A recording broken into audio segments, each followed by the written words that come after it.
माणूस हा वाईट मार्गात जाणार नाही हे त्यांना वाटतं, पण मुलगा विहारात जात नाही. आणि मग एवढं एक दुःख त्या वडिलांच्या मनामध्ये होतं. आणि वडील मग मृत्यूच्या शिळेवर असताना वडिलांनी सांगितलं की बाळ काय कर म्हणे, तू मी मेल्यानंतर एकच काम कर म्हणले, 6 दिशेची पूजा कर.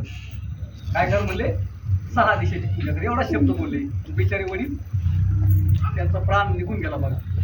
म्हणजे मुलाचं मेल्यानंतर पण चांगलं झालं पाहिजे असं आई वडिलांना वाटत असतं. बाकीच्या लोकांना नाही वाटत. बाकीच्या लोकांना वाटतं कधी याचा बांधातला जास्त कोपरा माझ्याकडे ओढून घेतो, नाही तर कधी याचं काय असं तर माझ्याकडे, असं लोक विचार करतील.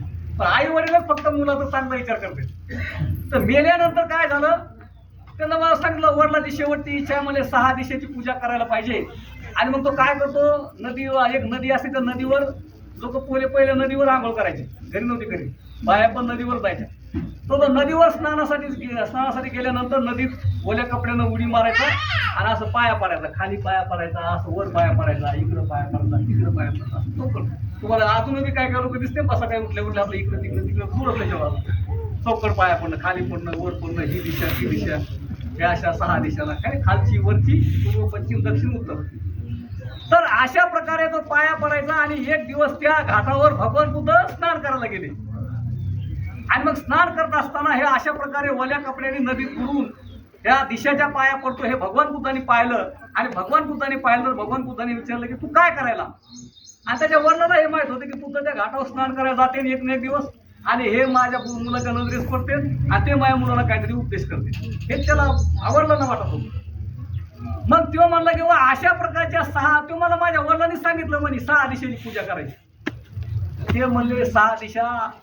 वडिलाचं बरोबर आहे, कारण वडील धम्मप्रवचन ऐकायचे.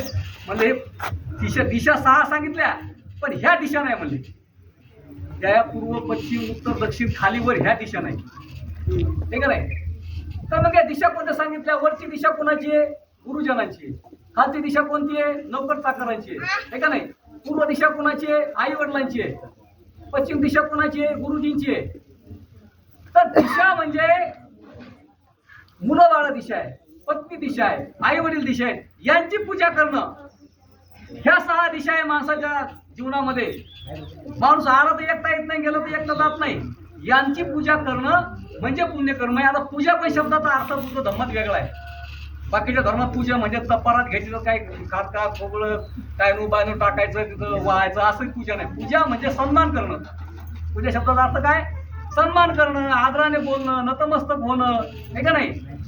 तर पूजा करणं या अर्थाचा शब्द होतो सन्मान करणं. मग आई वडिलांचा सन्मान करणं, पत्नीचा सन्मान करणं, मुलाचा सन्मान करणं.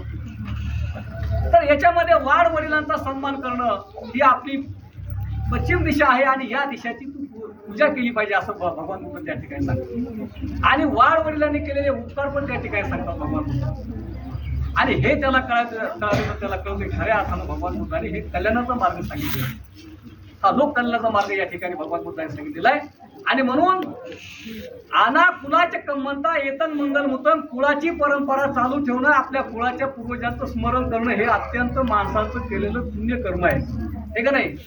आदे कुल भूषण तू, साधू वर दान तू, भीमराजा असं आपण म्हणतो, भीमस्तुती म्हणतात. आता पद्धत काय असते, भगवान बुद्धाची एक गाथा संपली की साधू साधू म्हणायचं. का म्हणायचं, मी म्हणतो मग तुम्ही म्हणायचं असं नाही. तर साधू शब्दाचा अर्थ होतो वा छान, काय उत्कृष्ट सांगितलं, काय मस्त शब्द आहेत, हे उद्गारवाचक शब्द आहे. पण ते कधी आपण उद्गार आपल्याकडून कधी निघतात जेव्हा समजल्यावर, बाबा काय मस्त बोलले हो तुम्ही, मस्त बोलले असं समजलं, पण पाली भाषा आपलं कळत नाही म्हणून म्हणावं लागतं म्हणा साधू साधू. तर त्या ठिकाणी भगवान बुद्धाने आना कुलाचे कमवता येतं मंगल नव्हतं. आपण साधू वरदान तू, आदे कुल भूषण तू, भीमराजा. तर काय आहे, तर बाबासाहेब आंबेडकर सुद्धा आपल्या कुळाची परंपरा चालू ठेवायची, आपल्या पूर्वजांचं स्मरण करायचे.